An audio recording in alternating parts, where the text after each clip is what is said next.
My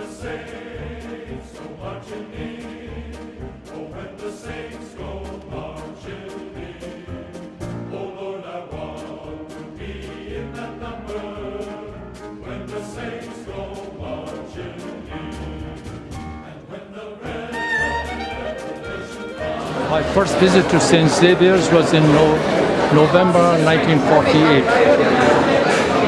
But that was St. Xavier's proudest moment, because in those days there was no building. The school continued in attic sheds and for about 10 years. And it was a very brave world. St. Xavier's was so full of activity, in spite of all the handicaps. And those were the days when St. Xavier's scored best in studies, in games, in all kinds of endeavor. That was my first experience of St. Xavier's. It was quite a long time ago. A long time ago. So how do you see a big difference now that St. Xavier's is? Oh yes, the buildings are, yes, buildings have come up. But my life, of course, has been elsewhere.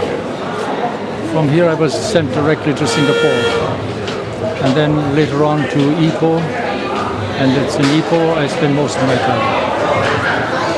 But what is significant is that what we're celebrating here today is the 160th anniversary of the brothers' first arrival in Asia, and that's highly significant, because at a later stage in my life, my work took me all over Asia, and to realize that the first school was here in Penang. This is where it all started, the whole story. So across Asia we have universities and colleges of all kinds, and a lot of projects for the poor and the needy. In places like Sri Lanka, for example, I was very impressed by the way they took education out of the classroom into the slums. And in the slums, they opened up all kinds of projects for prenatal care, for housekeeping for young mothers and so on, all kinds of skills that were necessary. So education was brought right into life. Then in India, we've got the brothers also running so many projects out in the villages. Again, these projects are all geared to immediate educational needs that can never be catered for in the classroom. So that is where the brothers tend to move today, in a very big way. Here in Malaysia, we've got rural tuition programs in Sarawak rather.